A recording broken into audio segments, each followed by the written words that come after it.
Hi, Statesman Nation. I am joined today by head women's lacrosse coach Corrine Smeak, associate head coach, all of that, but definitely the head coach. So, just one of those just interesting, fun titles and all that Yep. fun stuff, right? Exactly.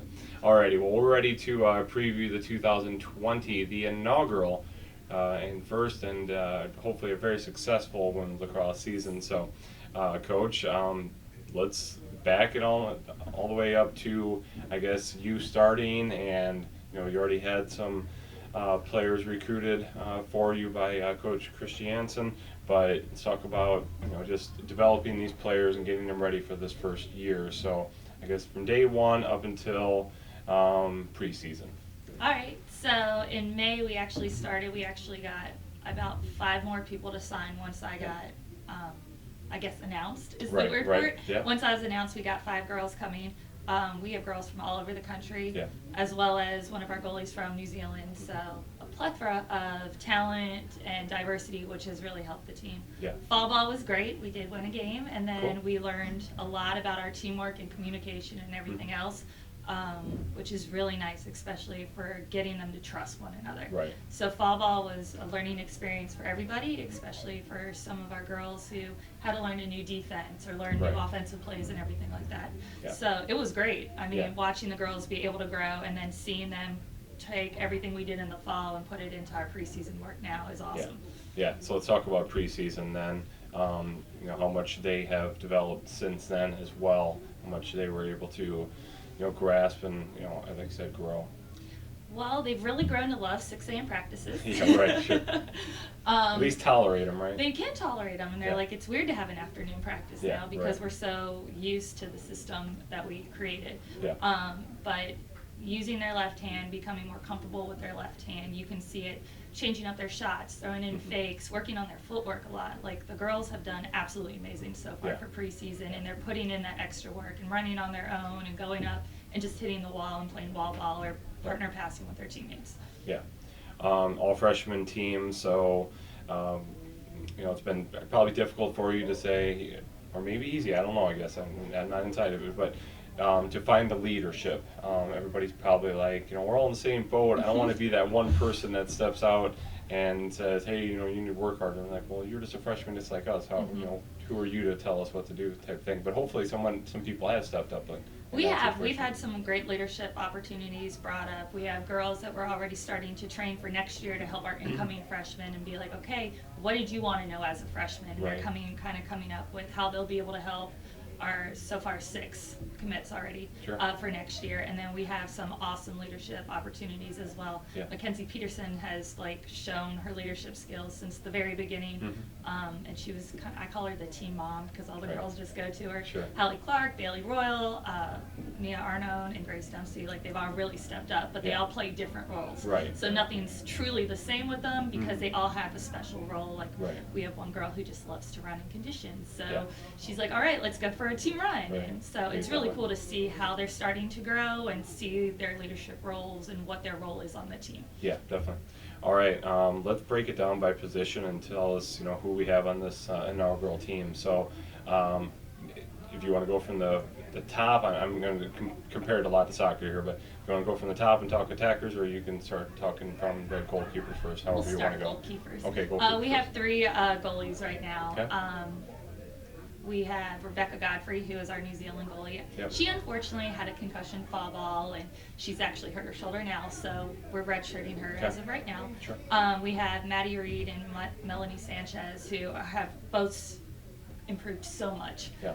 Just in our goalie skills alone, their footwork, they're putting in that extra time, doing individuals. So Right. they've really stepped up, and it's going to be very close to call of who will get the starting spot. Right. How nice.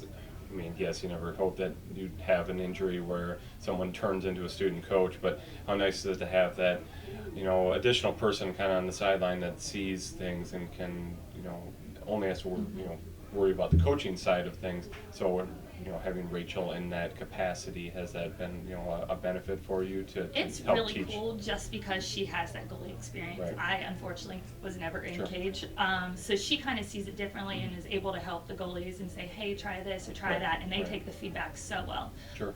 We also have Coach Billy, who is kind of going between the girls and the guys team, Right, right. so he's been very helpful as well with our goalies. So Yeah. they're getting all this extra help that I would never be able to give them. Right, definitely. Okay, let's talk about the defenders, defense.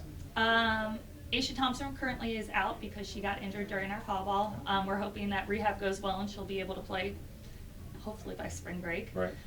We have Rio Brown, who's just our speed demon, like so quick and really encourages the girls and pushes the girls, which is nice.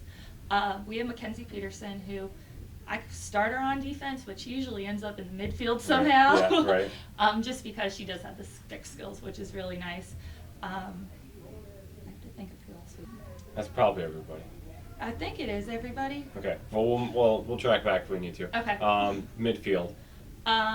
Bailey Royal, Grace Dempsey, and Hallie Clark are all of our starting midfielders. They have the great speed, really the stick skills, and being able to look upfield and see where those positions are. Their lacrosse IQ has really grown as well since they got here, so it's nice to see and have them lead and say, okay, we need to break it down a little bit more.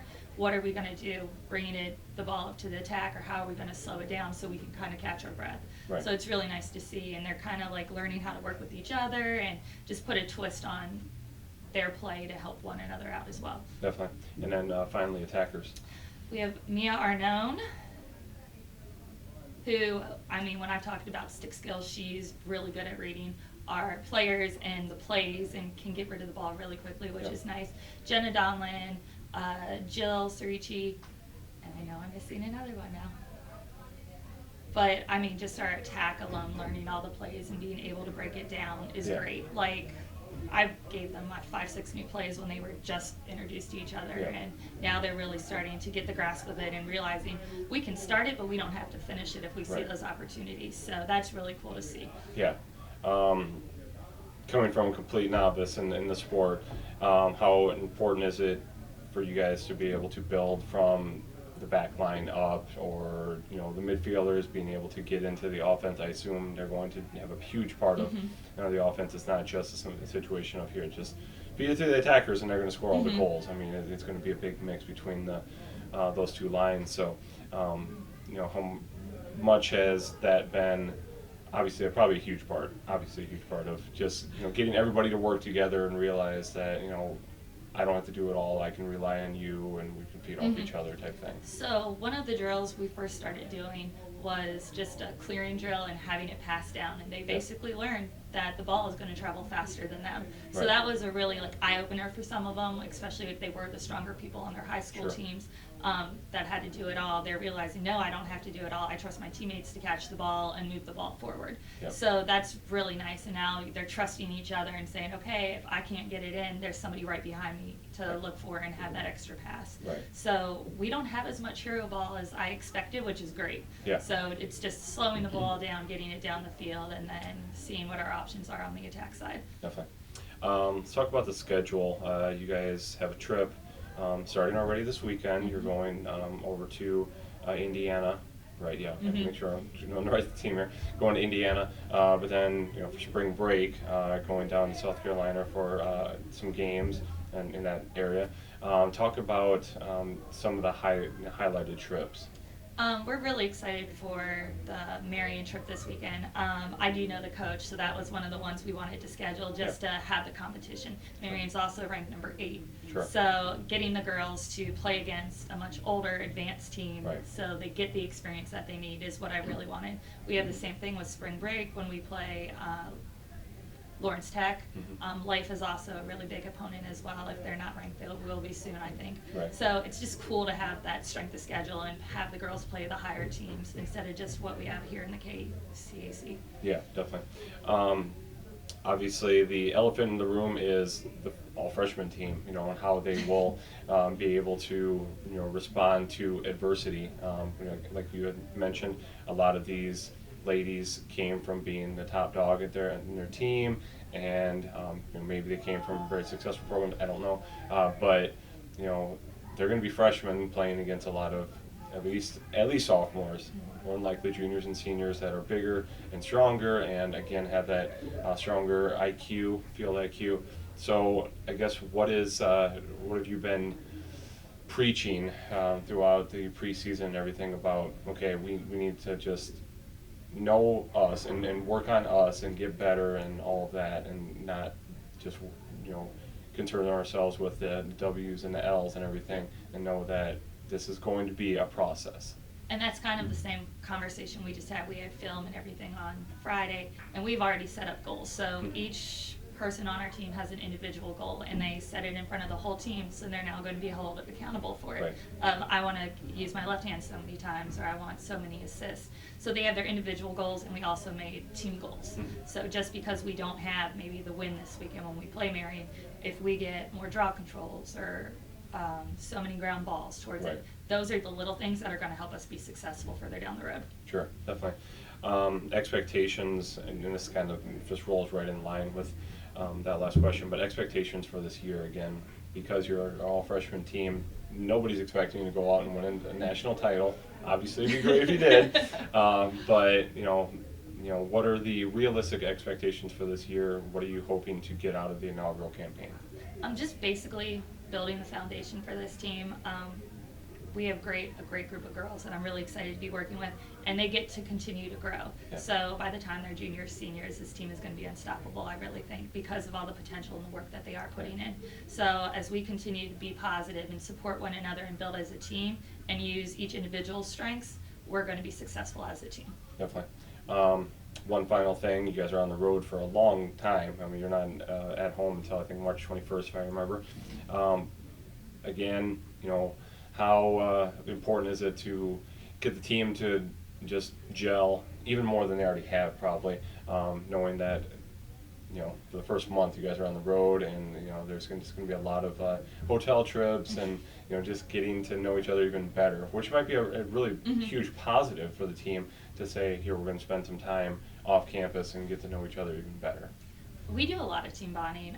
This team really has grown together, especially once January started. So that is the nice thing. We are doing our team dinners. We went bowling at the bowling alley here, and just doing those little things to continue. At the end of practices, sometimes we'll just go around and say, hey, I really liked what you did today, and just keeping it positive and making sure the girls are having fun. Because as soon as the fun stops, then you can already tell there might be tension, but they're doing so well right now, just getting to know each other and see where each other works and what works and how to gel with them that way. Definitely. Awesome. Well, best of luck this season. Once again, Associate Head Women's Lacrosse Coach Corrine Smeak. They start this Saturday. Friday, sorry, I meant Friday. This Friday, up at in Marion, Indianapolis, Indiana, and then a whole bunch of away games. Finally, at home on March 21st, I believe that's Clark, doubleheader with the guys. So, more than a handful of opportunities to see the ladies and the guys in action at home with our newest sports, the men's and women's lacrosse team. So best of luck, Coach. We will keep tabs on it. Everything William Penn athletic related material is on statesmanathletics.com. Thanks, Coach. Awesome. Thank you.